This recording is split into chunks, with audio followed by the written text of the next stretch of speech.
Hello everyone. Today I want to discuss about the approximation method used in quantum mechanics. Approximation method के पहले जो हम Schrodinger equation use करके graduation level में problems को solve करते हैं, उन प्रॉब्लम को सॉल्व करने में क्या प्रॉब्लम क्रिएट है जो श्रोडिंगर इक्वेशन से सॉल्व नहीं हो पा रही हैं और हम अप्रॉक्सीमेशन मेथड को यूज करते हैं। सबसे पहले इसका इंट्रोडक्शन देना चाहते हैं। श्रोडिंगर इक्वेशन एक वेव इक्वेशन है। श्रोडिंगर इक्वेशन एक वेव इक्वेशन है क्वांटम मैकेनिक्स में, जो कि एग्जिस्ट करती है to find the exact solution of Schrodinger equation for few idealized system. Idealized system means जैसे एक होता है हार्मोनिक ऑसिलेटर और एक होता है एन हार्मोनिक ऑसिलेटर। तो हार्मोनिक ऑसिलेटर, जब किसी भी हम एक फिजिकल पेंडुलम की बात करें और हम पेंडुलम का ऑसिलेशन करा दें, मान लीजिए सपोज ये रिजिड सपोर्ट है और ये कोई एक पेंडुलम है और पेंडुलम मेरा ऑसिलेशन कर रहा है और एंगुलर ऑसिलेशन हो रहे हैं।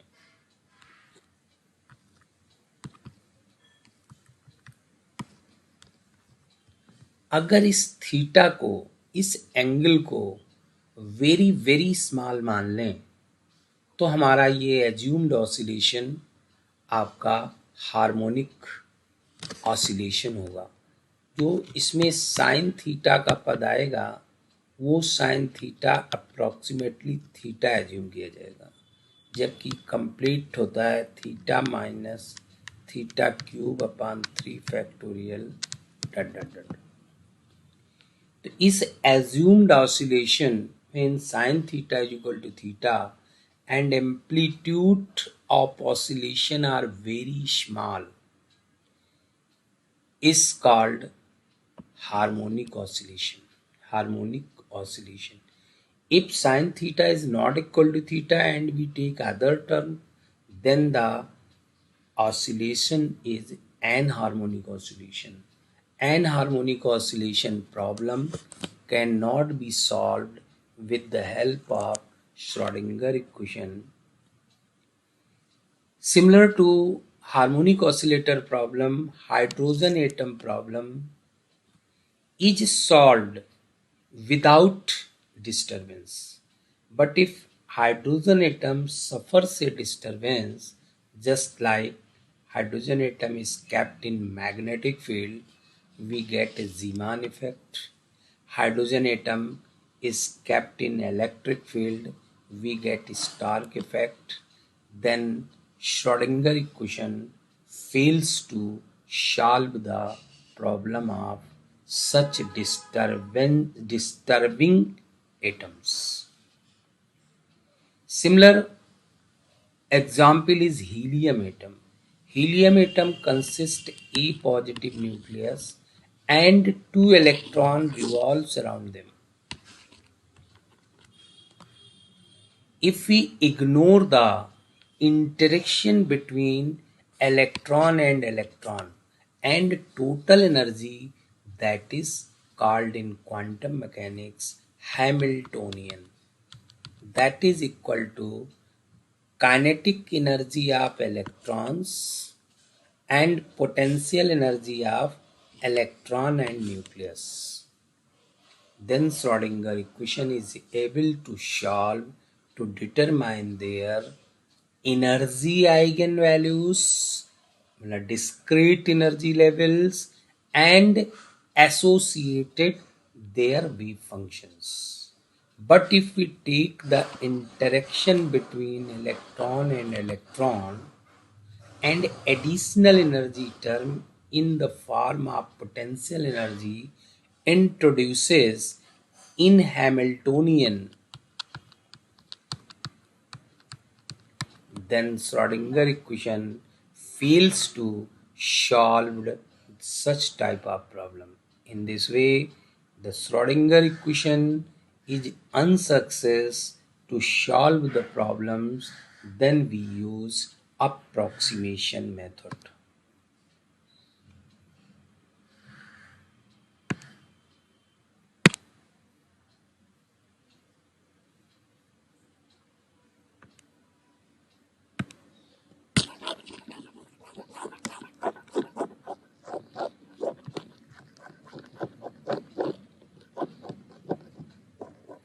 Approximation method is given in your syllabus of MSc third semester, and simple Schrodinger equation is given in MSc first year syllabus.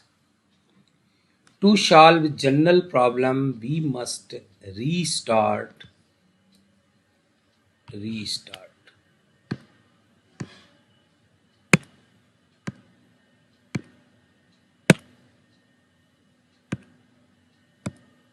Restart approximation method. Restart approximation methods. A variety of such methods have been developed according to nature of Hamiltonian, and each has its own area of applicability. To study the problem of stationary states, मतलब किसी भी system की states जो होंगी वो stationery होंगी, variable नहीं होंगी, उनकी स्टडी करने के लिए we take following approximation methods. Approximation method based on Hamiltonian, that is given in this Hamiltonian, on the nature of Hamiltonian.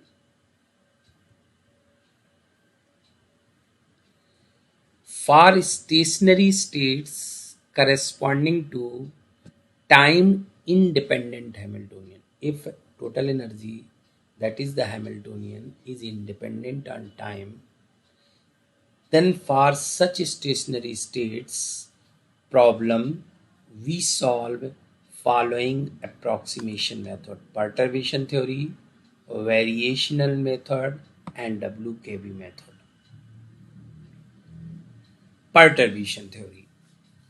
Perturbation theory based है कि हमारा जो Hamiltonian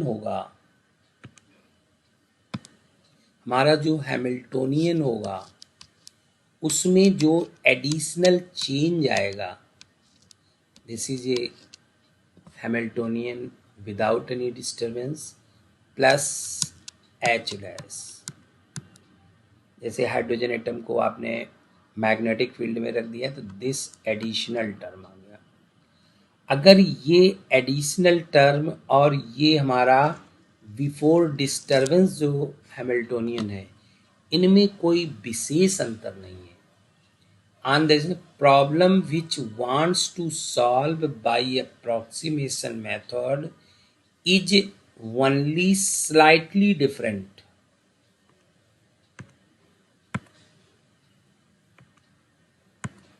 Is only slightly different from of a problem that can be exactly solved.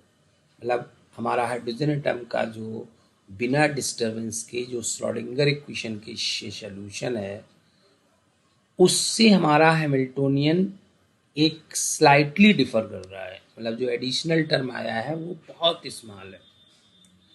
In this case, where the deviation between two problem is small, perturbation theory is suitable for calculating the contribution associated with this deviation. This contribution is then added as a correction to the energy and wave function of exactly soluble Hamiltonian.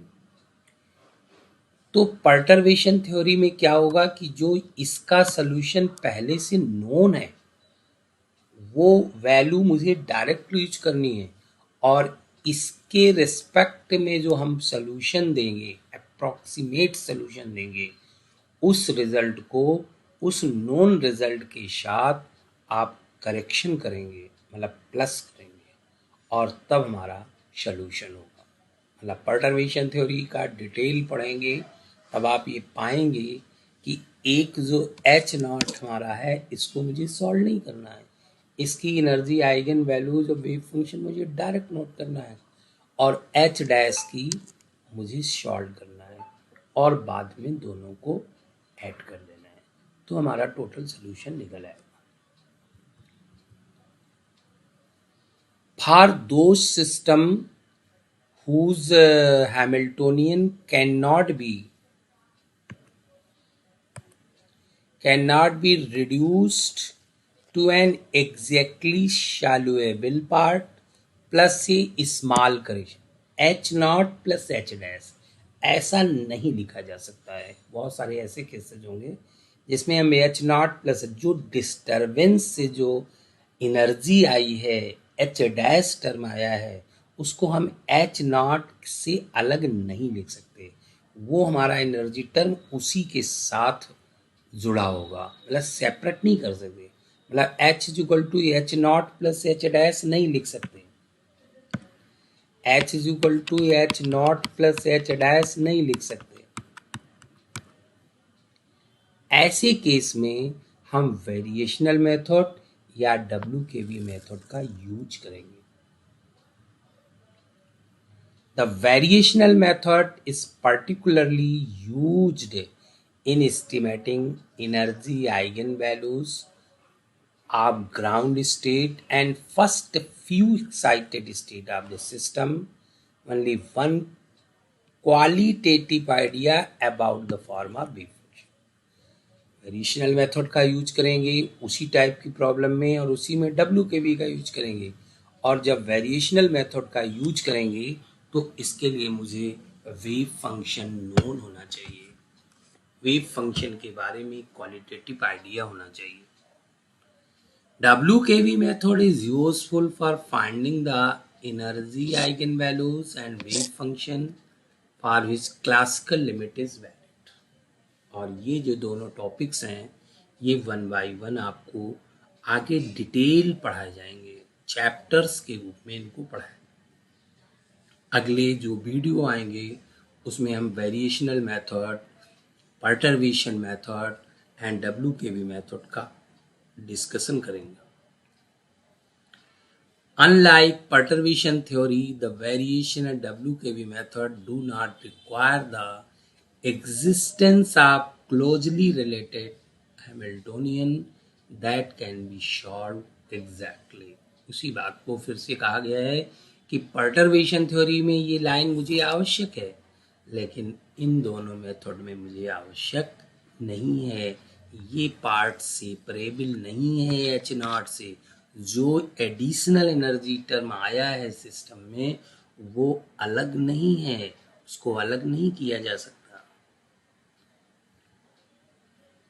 और अगर time dependent Hamiltonian है तो हमारे पास एक theory होगी time dependent perturbation theory. इसका एक example है कि light incident on atom, electron excite from lower state to upper state, that is the absorption of radiation।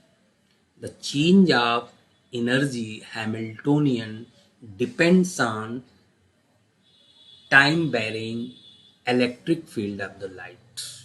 So Hamiltonian H dash and H naught both are depends on time। In such case we study absorption of radiation, emission of radiation and Fermi golden transition by time-dependent perturbation theory.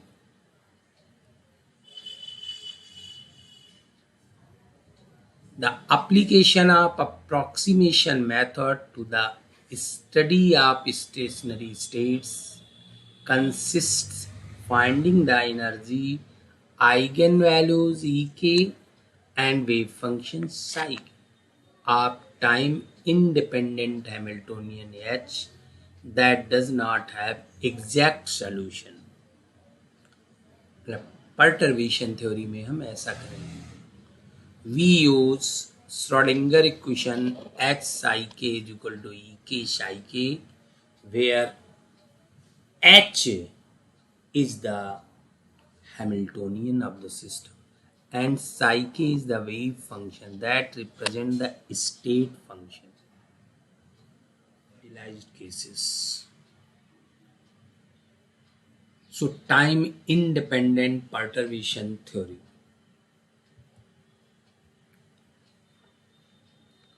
This method is most suitable when Hamiltonian H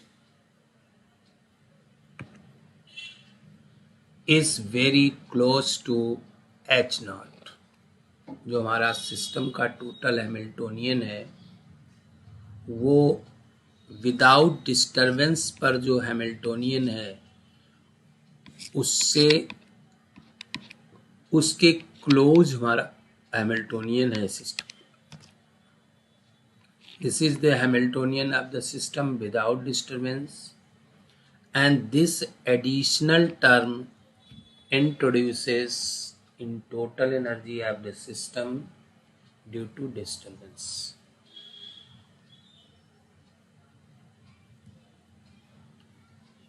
H naught plus HP, where HP is called perturbation Hamiltonian and H naught is called unperturbed Hamiltonian of the system. This total energy of the system without application of the disturbance, and this total energy of the system on application of the disturbance. So H is the total Hamiltonian after application of the disturbance.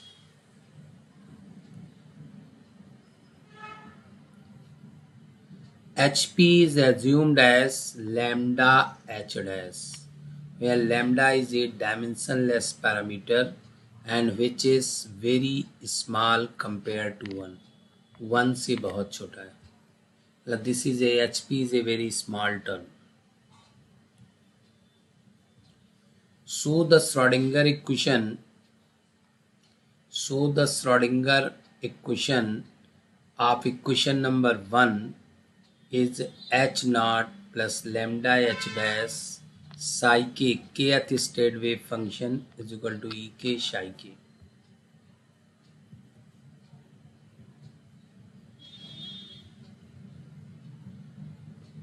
Now we consider the cases of the system, whether the exact solution of H naught are non-degenerate or degenerate. H naught plus H dash, H naught plus H dash.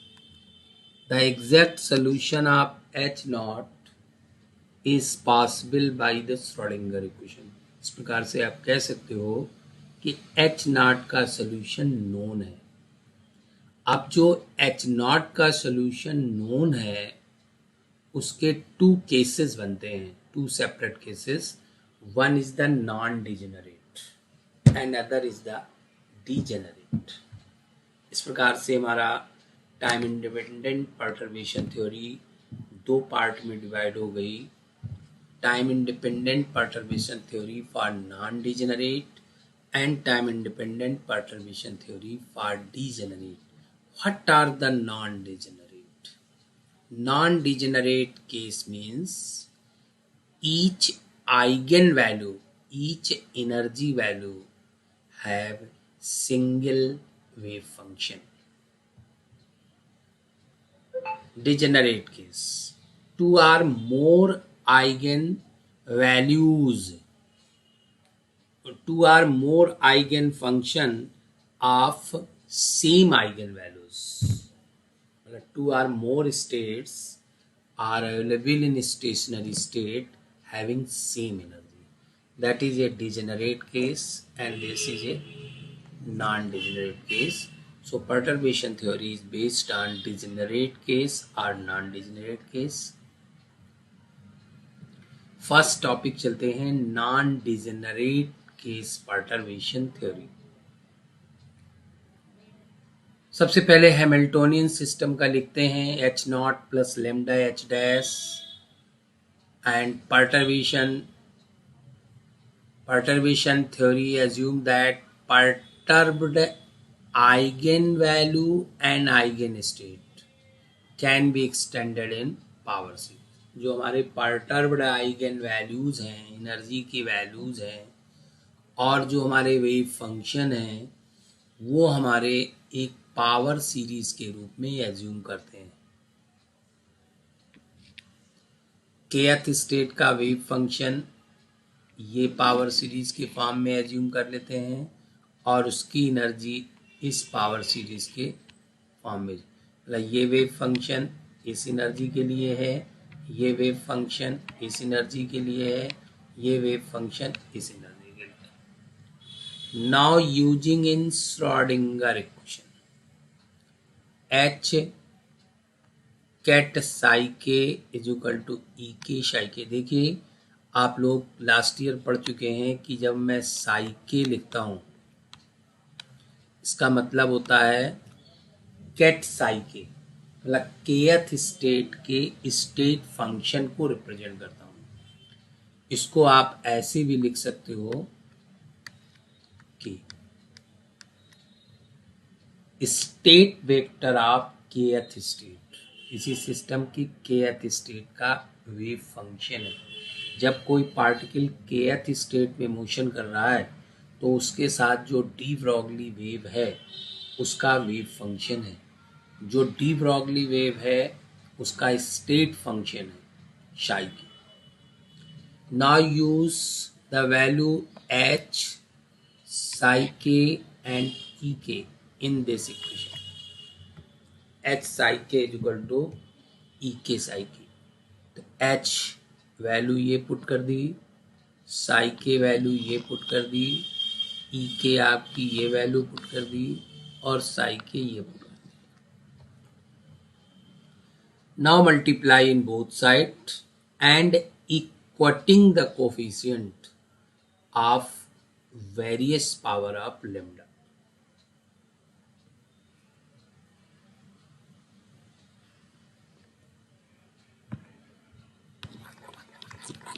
various power of lambda.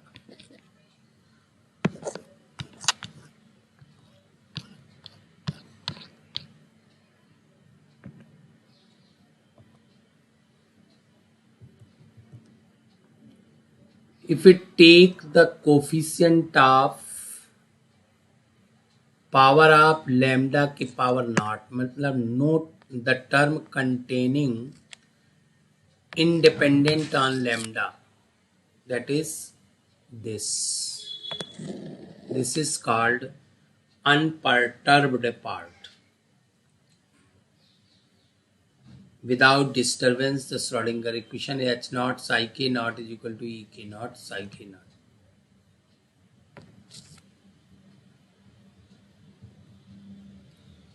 This is zero order perturbation and lambda की power 1 का coefficient लेंगे both side तो ये आएगा. This is the second order first order perturbation. और अगर lambda के power 2 का कोफिशिएंट लेंगे तो ये आएगा. This is the second order perturbation and in this way we get other order perturbation term.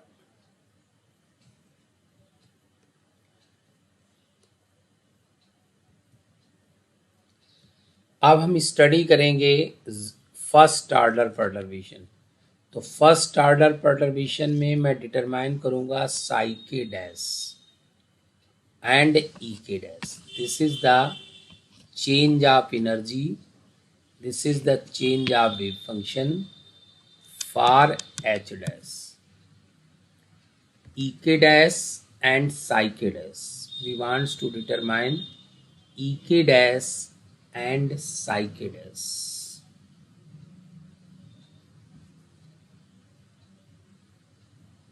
These all equations are the zero order, first order and second order and other higher order perturbation terms.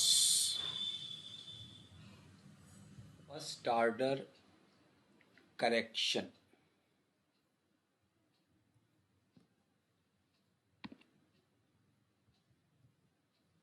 Now take this first order equation, h naught psi k dash plus h dash psi k naught is equal to ek naught psi k dash plus ek dash psi k naught.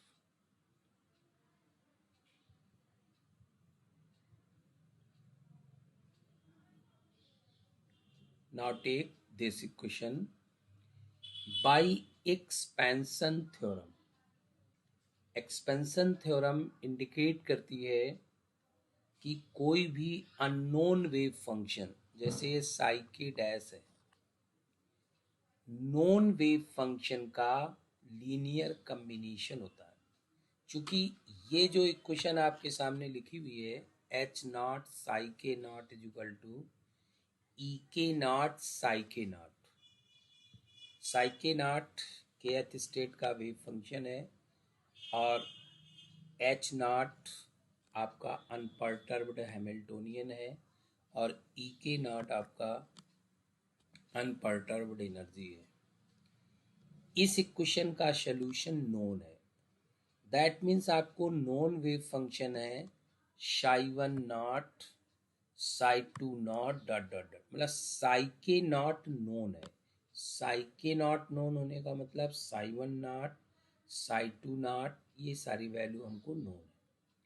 अब हमारी expansion theorem कह रही है कि जो हमारा unknown wave function है, ये जो अननोन वेव फंक्शन है एच डैश के लिए, ये unknown wave function non wave function का लीनियर कॉम्बिनेशन होगा. अब नॉन वेव फंक्शन क्या है, ये कहाँ से प्राप्त हुए हैं, इस इक्वेशन को नोन है जो सोल्यूशन, जो हमने श्रोडिंगर से जिसका सोल्यूशन कर सकते हैं वहां से ये रिजल्ट प्राप्त हुए हैं, ये वैल्यू नोन है.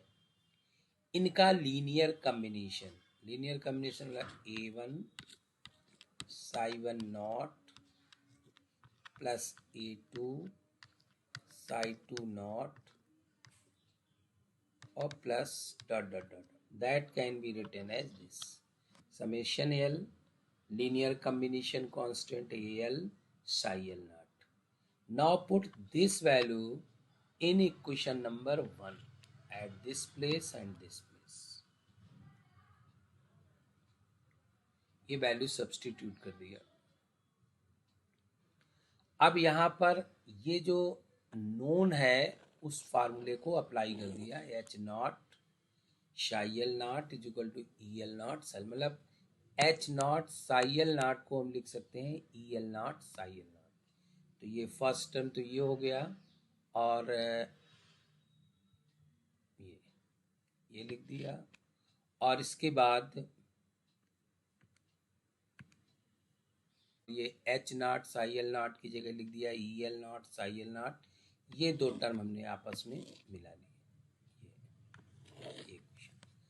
अब आपका क्या पर्पज है, आपका पर्पज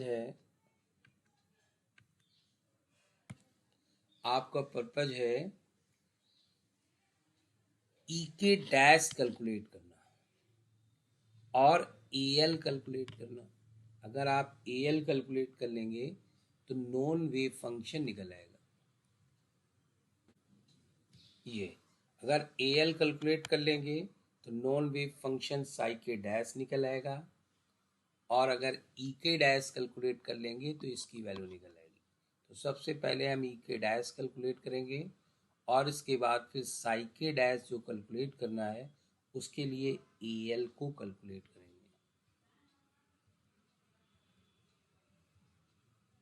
ये first order energy correction E के डैश कैलकुलेट करते हैं। अगर आप ई के डैश कैलकुलेट करना चाहते हैं तो आपको इस टर्म को खत्म करना पड़ेगा। इस टर्म मतलब साई के नॉट अगर आप खत्म कर दें तो ई के डैश की वैल्यू निकल आएगी। और हम एक प्रॉपर्टी जानते हैं, अगर कहीं हमारा इस टाइप से लिखा हो ये तो इसकी वैल्यू 1 होती है। तो अब हम क्या करते हैं, इस इक्वेशन को मल्टीप्लाई कर देते हैं ब्रा नोटेशन साई के नॉट से मल्टीप्लाई कर देते हैं। ये मल्टीप्लाई कर दिया। जैसे ही मल्टीप्लाई करेंगे तो ई के डैश एनर्जी बाहर आ जाएगी और इसकी वैल्यू 1 हो जाएगा। हैमिल्टोनियन जो एच डैश है उसको आप बाहर नहीं ला सकते क्योंकि उसके बारे में मुझे पता नहीं है, वो अननोन वैल्यू है। इसका मतलब ये टर्म ऐसे लिखा रहेगा, जो एनर्जी का टर्म है उसको बाहर ला सकते हैं, इसको बाहर ला सकते हो और इस टर्म को भी आप आउट ला सकते हो इस ब्रैकेट नोटेशन, मतलब इस नोटेशन को आप ब्रैकेट कहते हो इसको। ये तो इस नोटेशन से एनर्जी को बाहर ला सकते हो, लेकिन हैमिल्टोनियन एच डैश को बाहर नहीं ला सकते। एच नॉट को ला सकते हो क्योंकि वो फिक्स वैल्यू है, एच डैश को नहीं ला सकते। देखिए इसकी वैल्यू आपकी 1 हो जाएगी, इसकी वैल्यू आपकी 0 हो जाएगी, क्योंकि जब तक यल और के बराबर नहीं होगा तब तक इसकी वैल्यू 0 आएगी। इसको आप इससे देख सकते हो, ये अपनी एक प्रॉपर्टी है आर्थो नॉर्मल प्रॉपर्टी। अगर n और m इक्वल होगा तो इसकी वैल्यू 1 आएगी, अगर n और m इक्वल नहीं होगा तो इसकी वैल्यू 0 आएगी। आप इस टर्म के बारे में सोचिए कि l आपका समेशन लगा हुआ है, l की वैल्यू कुछ भी हो सकती है। तो l की वैल्यू अगर आप कह दो k के बराबर है तो ये टर्म आपका 0 हो गया।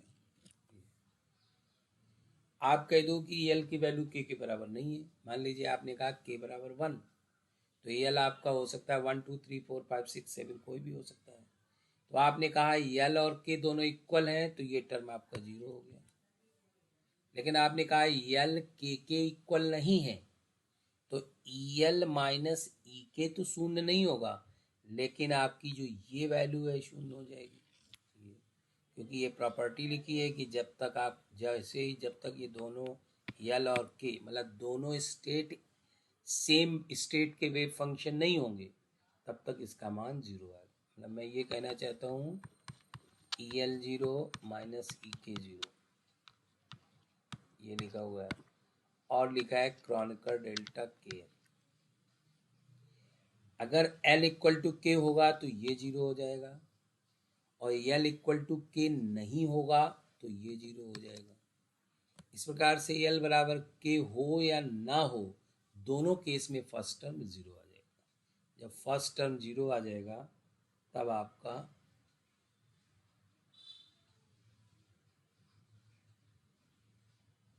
ये आ गया जाएगा, दिस इक्वल टू दिस आ गया। मतलब ई के dash is equal to H dash k हमने रिप्रेजेंट कर दिया है साई के नॉट एच डैश साई के नॉट को हमने लिख दिया है एच डैश के, मतलब ये लिख दिया है एच डैश। और हम जानते हैं कि ये जो टर्म होता है ये हमारा क्वांटम मैकेनिक्स में एक्सपेक्टेशन वैल्यू रिप्रेजेंट करता है of H dash, expectation value of H dash या average value of H dash. H dash क्या है, अननोन वेव फंक्शन। इस प्रकार से first order energy correction E के dash is the expectation value of unknown wave function H dash. ये line आपकी लिखी।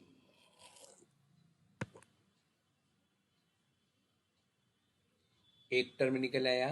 अब आप सोचिए कि आपने यहां क्या किया, इसमें क्या निकालना था आपको? ये ई के नॉट आपको क्या निकालना था? ई के डैश। तो आपने क्या मल्टीप्लाई किया? ब्रा नोटेशन साई के नॉट, इसको आपने मल्टीप्लाई किया। अब मैं आपसे कह रहा हूं आपको ए एल निकालना है। तो अब आप इसको खत्म करना चाहते हैं साई एल नॉट को, तब आप मल्टीप्लाई करेंगे ब्रा नोटेशन साई एल नॉट। अब आप मल्टीप्लाई करेंगे ब्रा नोटेशन साई एल नॉट, ये जैसे ही मल्टीप्लाई करेंगे ये टर्म आपका 1 हो जाएगा, ए एल की वैल्यू निकल आएगी। तो नेक्स्ट लाइन आपको यही करना है।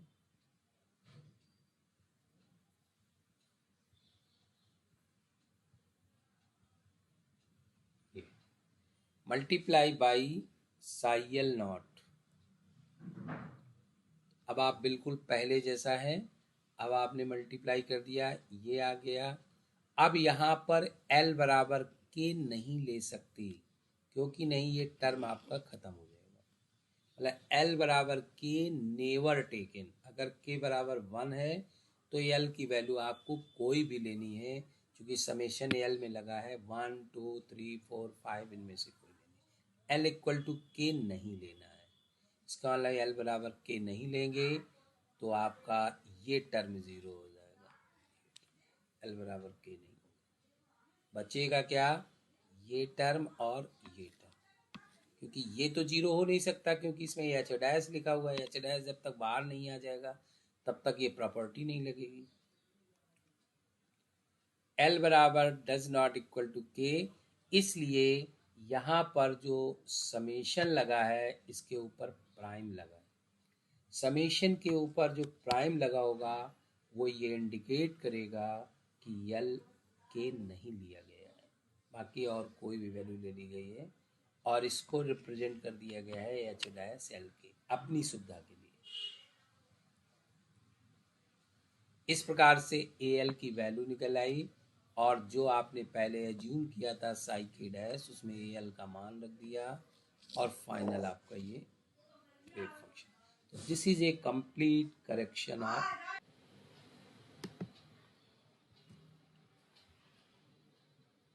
the next part of perturbation is second order perturbation. Now take second order equation, this. Now we want to determine the value of second order perturbed wave function psi k double dash and energy E k double dash. For this we assume expansion theorem. Such unknown wave function is the linear combination of known wave function, where BL is the linear combination constant, and psi k dash is equal to AL psi L naught, where AL is the linear combination constant. Now putting in this equation, we will get this equation. Now use unperturbed Hamiltonian Schrodinger equation this in this place. मतलब H naught psi L naught is equal to EL naught psi L naught. तो ये हमारा हो जाएगा EL naught minus EK naught, this term. EK dash minus H dash AL psi L naught EK double dash psi K naught. Now we want to determine the value of EK double dash. For this, we use normalizing property psi k naught is equal to 1. Bracket notation psi k naught same wave function है, इसलिए इसकी value 1 होती है. So only this part is given in this place, so we multiply this equation by psi k naught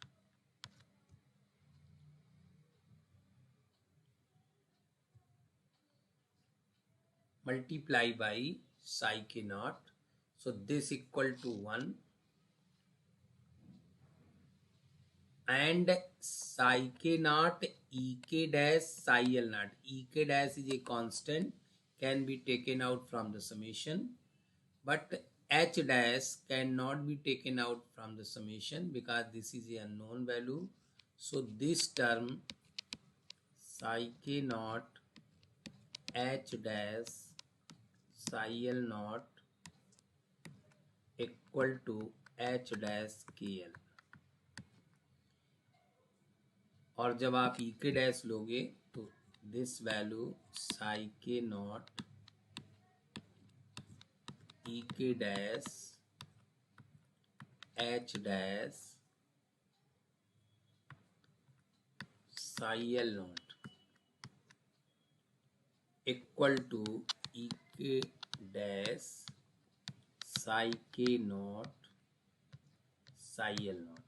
Energy can be taken out from bracket notation, but h dash cannot be taken out from the bracket notation because h dash is a perturbed Hamiltonian that is unknown. So this term is 0 and this term is 0. h dash का term आपका बचेगा वो ये है. This term is 0.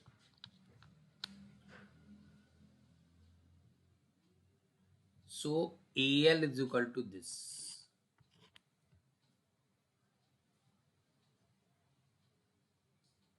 EK dash is equal to this. AL is known from first order perturbation. So put the value of AL, you will get this value.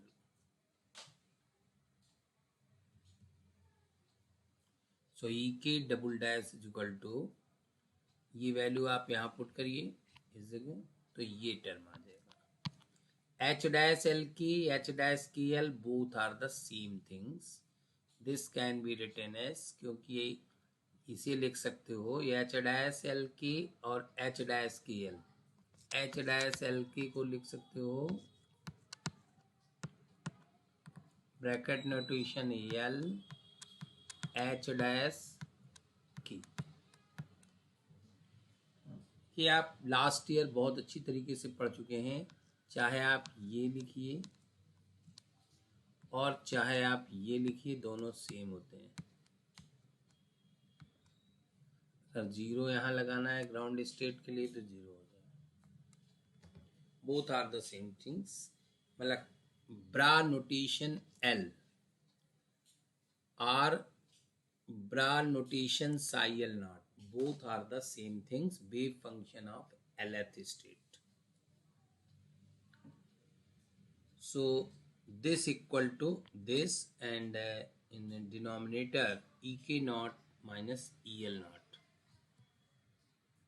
Now calculation of psi k double dash.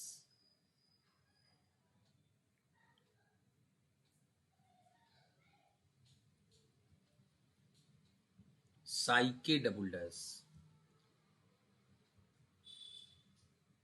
Psi k double dash means आपको BL determine करना है.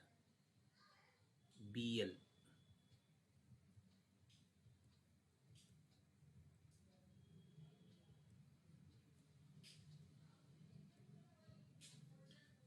Determine करना है. अगर आप BL determine करना चाहते हैं तो आपको psi l 0 ब्रा नोटेशन से मल्टीप्लाई करना पड़ेगा. तो दिस इक्वल टू 1 ई के डैश psi l 0 ई के डैश आ जाएगा. psi l naught H dash psi l naught ये आपका एच डैश एल एल आ जाएगा और ए एल आ जाएगा. This equal to 0.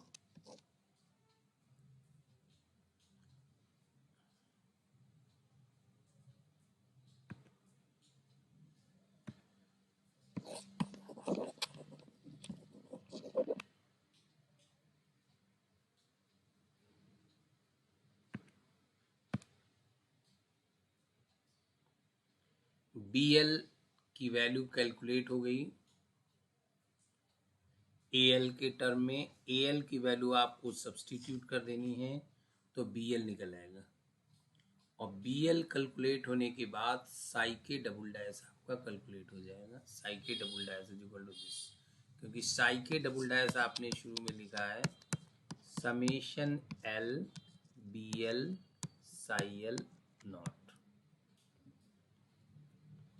In this way, you have calculate psi k double dash second order wave function correction and second order energy correction. This is the complete description of first and second order perturbation theory for non-degenerate case.